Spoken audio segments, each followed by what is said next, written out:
거리두기가 오랜 기간 이어지며 지속 가능성과 사회적 수용성이 저하되는 문제가 제기되었습니다.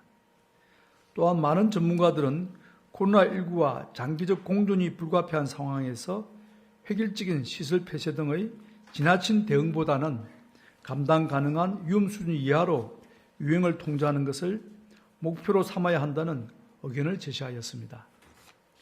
그동안 축적된 경험과 지식 그리고 강화된 방역과 의료체계의 역량을 반영할 필요도 커졌습니다.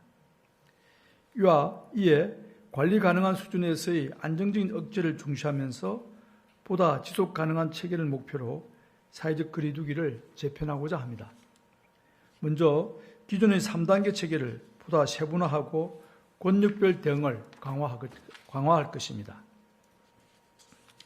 국민들이 익숙하신 1.5단계, 2.5단계를 추가하여 1단계는 생활방역, 1.5단계와 2단계는 지역유행, 2.5단계와 3단계는 전국유행으로 분류하였습니다. 이는 기존의 3단계 조치의 강도의 차이가 커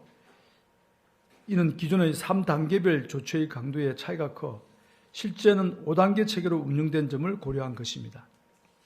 세분화된 단계 중에서 지역 유행 단계까지는 유행 권역을 중심으로 방역을 강화하고 우리 의료체계의 통상적인 대응 범위를 초과하는 전국 유행 단계에서는 전국 단위로 강화된 방역 조치를 적용할 계획입니다.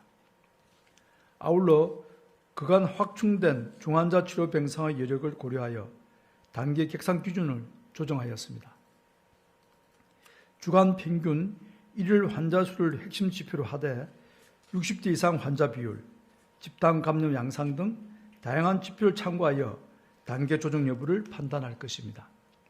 예를 들어 수도권의 경우 하루 평균 100명 이상의 국내 환자가 일주간 발생하는 경우 1.5단계로 객상을 고려하게 됩니다.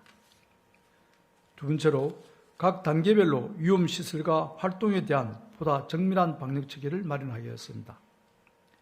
다중이용시설은 기존의 고, 중, 저위험시설의 3층 구조에서 중점관리시설과 일반관리시설로 단순화하였습니다. 중점관리시설은 밀집 접촉이 많고 마스크 착용이 어려우며 집단 감염이 다수 발생한 곳으로 유흥시설, 노래 연습장 등 9종입니다. 일반관리시설은 PC방, 학원, 목욕탕, 상점 등 14종입니다. 거리두기 단계가 객상되면 시설별 위험도 특성에 따라 다층적으로 방역수칙이 강화됩니다. 이용 인원이나 운영시간이 제한되는 등의 조치를 통해 밀집도와 감염 위험성을 낮추게 됩니다.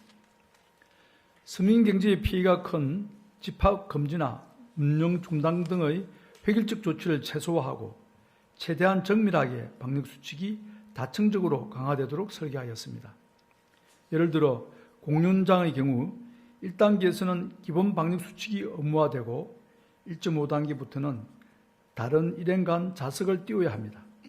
2단계와 2.5단계에서는 음식 섭취 금지와 함께 각각 좌석 1칸 또는 2칸 띄우기가 적용되고 3단계부터는 집합 금지 조치됩니다.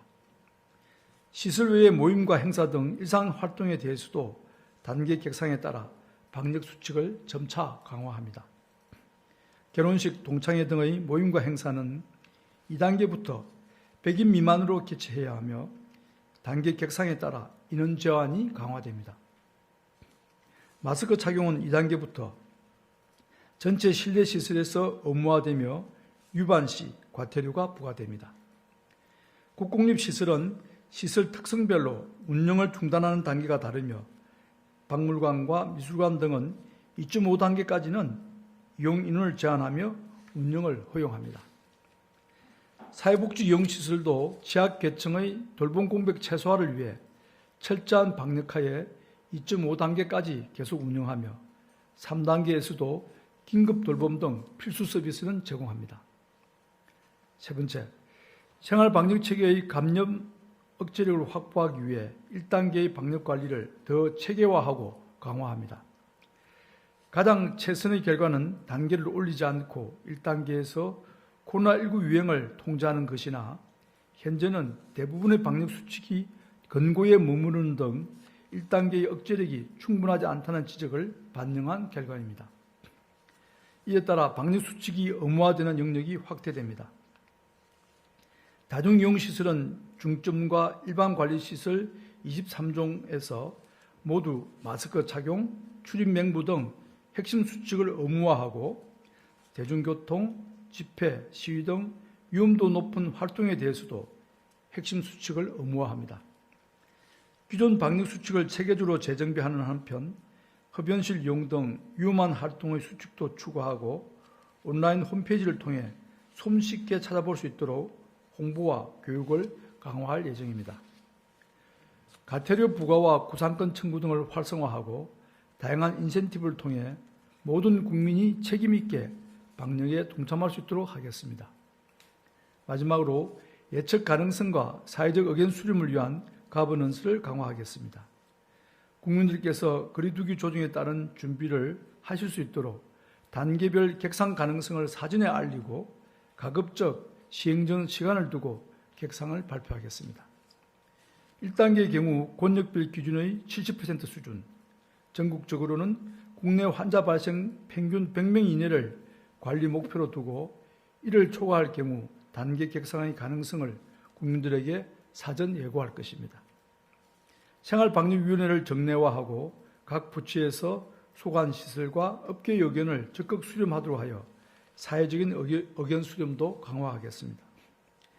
지자체에서 자체적인 단계를 조정할 때나 중앙에서 권역과 전국의 단계를 조정할 때에는 중앙과 지자체 간의 소통과 사전 협의를 충실히 실시할 것입니다. 이상의 거리두기 개편에 따른 조치는 11월 7일 토요일부터 적용할 예정입니다.